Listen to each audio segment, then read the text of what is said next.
Screen पर आपको जो एक कमरा नज़र आ रहा है जो अब राख के मलबे में तब्दील हो गया है, रामकेश मीणा का कमरा है।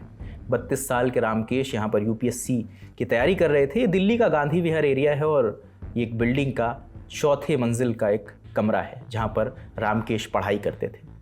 6 अक्टूबर को खबर आई कि 6 अक्टूबर की सुबह रामकेश की आग लगने से मौत हो गई है और उसी के बाद से पुलिस लगातार आसपास के सीसीटीवी फुटेज खंगाल रही थी, फॉरेंसिक टीम अपनी जांच कर रही थी और अब कुछ नए खुलासे हुए हैं इस केस में। बताया जा रहा है कि ये मौत नहीं थी, एक हत्या थी, एक सोची समझी साजिश के तहत रामकेश को मारा गया था। इसमें 3 नाम सामने आ रहे हैं, एक अमृता चौहान का जिनकी उम्र 21 साल है, सुमित कश्यप और संदीप कुमार। पुलिस का कहना है कि अमृता से जब पूछताछ हुई है, पुलिस ने की है, तो अमृता ने बताया है कि रामकेश के पास उनकी कुछ फ़ोटोज़ थी जिनको वो डिलीट करने के लिए बार बार कह रही थी, लेकिन रामकेश ने डिलीट नहीं किया। उन्हें उसने लैपटॉप और हार्ड ड्राइव में अपनी सेव करके रखा था।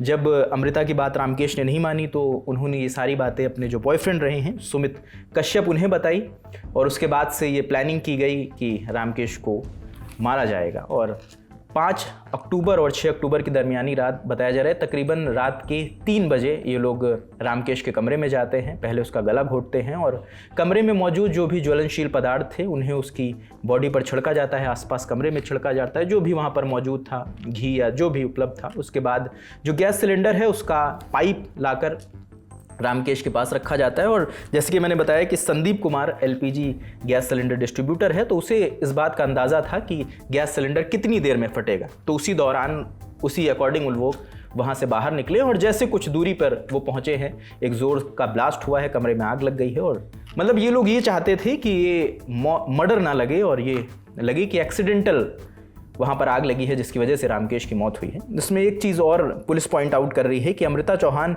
बीएससी फॉरेंसिक की स्टूडेंट थी। उसे जानकारी थी कि एक मर्डर को कैसे एक्सीडेंटल डेथ दिखाया जा सकता है और उसने उसके लिए पूरी कोशिश भी की, लेकिन पुलिस ने जांच के दौरान वो तमाम दस्तावेज़ों को इकट्ठा किया है, वो सबूतों को इकट्ठा किया है जो इस बात पर इशारा कर रहे हैं कि इन तीनों लोगों ने मिलकर रामकेश को मारा है, रामकेश की मौत को अंजाम दिया है।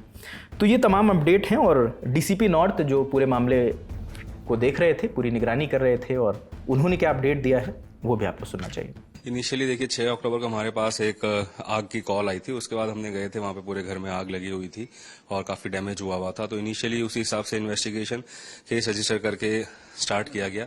बट जैसे जैसे इन्वेस्टिगेशन आगे बढ़ी और हम लोगों ने इनके पूछताछ स्टार्ट करी कि और कौन रहता है साथ में, उस हिसाब से कि कहाँ हैं लोग, और तो उनके फैमिली मेंबर से भी बात की तो एक सस्पिशन रेज हुआ कि it is not as what it is seen, it could be more. तो इसलिए हमने फिर सीसीटीवी फुटेजेस भी हमने देख रहे थे, तो उसमें हमें पता चला कि जो घटना की रात है उसमें घटना से पहले 2 लोग मफल्ड फेस में अंदर जा रहे हैं, फिर बाहर आ रहे हैं और बाहर आने की कुछ ही देर में वहां पे एक धमाका सा होता है और आग लग जाती है। तो इससे हमारा सस्पिशन स्ट्रांग हुआ और उस पे हमने फिर वो जो लोग थे जिसको हमने स्पॉट किया उनको हमने जब उठाया और कॉल रिकॉर्ड्स वगैरह जांच की और फोरेंसिक जांच में भी कुछ चीजें सामने आई निकल के, तो उससे हमें पता चला कि ये हत्या है और ये इस तरीके से रचा गया है कि ये एक्सीडेंट लगे। एक अपडेट ये भी आया है कि अमृता और सुमित और संदीप ये तीनों मुरादाबाद के रहने वाले हैं और इन्हें पुलिस ने अभी गिरफ्तार कर लिया है। पुलिस पूछताछ कर रही है।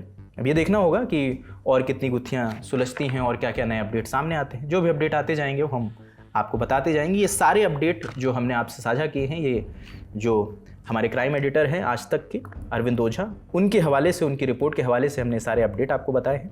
बाकी इस रिपोर्ट पर आप जो भी सोचते हैं हमें कमेंट सेक्शन में ज़रूर बताएं। कैमरे के पीछे प्रशांत है, मेरा नाम रजत है। देखते दिल्ला लंटॉप। शुक्रिया।